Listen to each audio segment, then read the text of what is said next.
Саламатсыздар ма, құрметті оқушылар? Бүгін біз алгебра 7-ші сынып алда 93-ші есепті шығарамыз. Бұл жерде мына екі бөлшекті бір-біріне бөлу қажет, яғни молды орындау қажет, бөлу қажет. Ол үшін бірінші ортақ мынаны не істейміз? Ортақ бөлім беріп, азайтып аламыз. Яғни бұл жерде ортақ бөлім x, y квадрат болады. Мұнда x түседі, мұнда y квадрат түседі. Мынаны көбейтетін болсақ x квадрат болады, алды минус болғандықтан y квадрат болады. Бөлу жақшаның ішінде енді мына екеуінің ортақ бөлімі x, y болады. Мұнда x түседі, мұнда y түседі. Сонда x плюс y болады. Тең. Енді мына екі жақшаға ашықтеуге болады. А квадрат минус b квадрат бойынша x плюс y, x минус y де. X, y квадрат сол күйінше қалады. Мынаны көбейтуге айналдырамыз бөлуді. Сонда мына бөлшектің бөлімдегі алымына кетіп қалады. X, y деп мына бөліміне түсіп кетеді. Енді мынамен мынаны қысқартуға болады. Мынамен мынаны қысқартуға болады. Мына жерде бір y-тің квадраты, y-тің өзі ғана қалады. Сонда алымында x минус y қалады. Бөлімінде мына жерде y қалады. Сонда бірінші есептің жауабы міне осылай болады екен. Енді екінші есепті шығарамыз.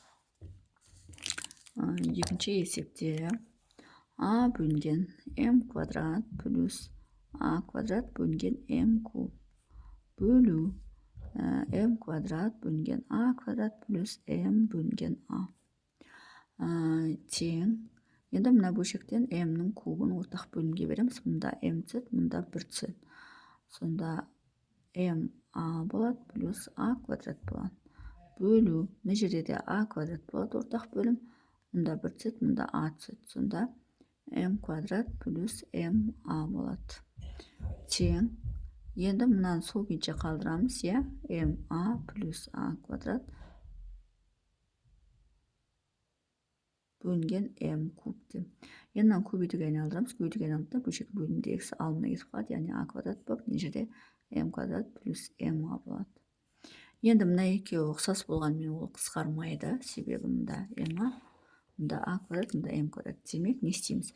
Мына жерден а-ның жақшаның сыртына шығарамыз. m плюс а болады. Бөлінген m куб. Көбейтіп, мына жерде а квадрат сол күйінше қалады. Мына жерде m-ның жақшаның сыртына шығарамыз. m плюс а болады. Енді барып, мына мен мынау қысқарады. Бөлшектің бөлімінде m куб пен m-ның 4 дәрежесін береді. Бөлшектің алымында а квадрат пен а кубты береді. Сонда а куб бөлінген m-нің 4 дәрежесі болады екен. Яғни мына жерде m плюс а мен m плюс а қысқарады. а мен а квадраттың көбейтісі а куб болады. m куб пен m-нің көбейтісі m-нің 4 дәрежесі болады. Мына екеуінен а шығады, мына екеуінен m шығады. Сонда есептің жауабы а куб бөлінген m-нің 4 дәрежесі болады. Бұл бізде екінші есептің жауабы. Үшінші есепті шығарамыз.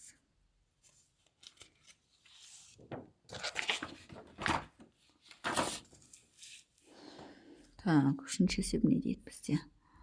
аб плюс б квадрат бөлінген 3 бөлу б куб бөлінген 3а плюс б бөлінген б. Енді бұл жерде не істейміз? Мына екеуінен б-ны жақшаның сыртына шығарамыз. Сонда а плюс б қалады, бөлінген 3 болады. Мынаны көбейтуге айналдырамыз. Көбейтуге айналдырғанда 3а алымына кетеді, б куб бөліміне кетеді. Плюс а плюс б бөлінген б.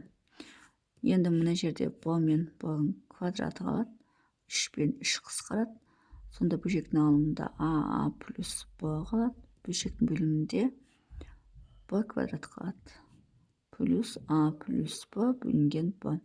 Енді екеуін қосатын болсақ, ортақ бөлім б квадрат болады. Мұнда 1 түседі, мұнда б түседі. Сонда а плюс б плюс б а плюс б.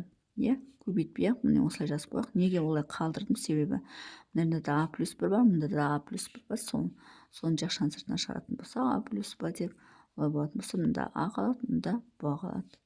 Бөлінген б квадрат болады. Енді мына екеуі өз-өзіне көбейтілгендіктен а плюс б-ның квадраты бөлінген б квадрат болады. Сонда біз үшінші есептің жауабы міне осылай болады екен. Енді төртінші есепті шығарамыз. Төртінші есепте x минус y бөлінген x минус 5y бөлінген x квадрат көбейту x квадрат минус xy бөлінген 5y тең.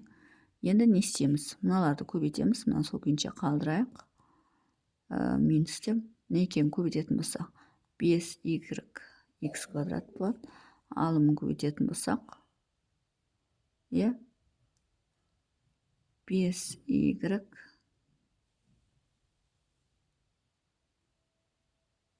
x квадрат минус xy тең x минус y бөлінген x минус 5y x квадрат. Мына екеуінен x шығарып жібереміз, сонда мына жерде 5y x болады. Мұнда x-тің біреуі кетіп қалды, x минус y қалады. Тең мынамен мыналар қысқарды, мұнда x қана қалады. Сонда x минус y бөлінген x минус мұнда x минус y қалады. X минус y бөлшектің бөлімінде x қалады. Онда өз-өзіне алып тастайтын болсақ, екеуі жойылады, 0 болады. Сонда төртінші есептің жауабы 0 болады екен. Сонымен есептің шығар жолы осындай. Егер есептің шығар жолы түсінікті болса, лайк басып, комментарий жазып, каналыма тіркеліп кетсеңіздер болады.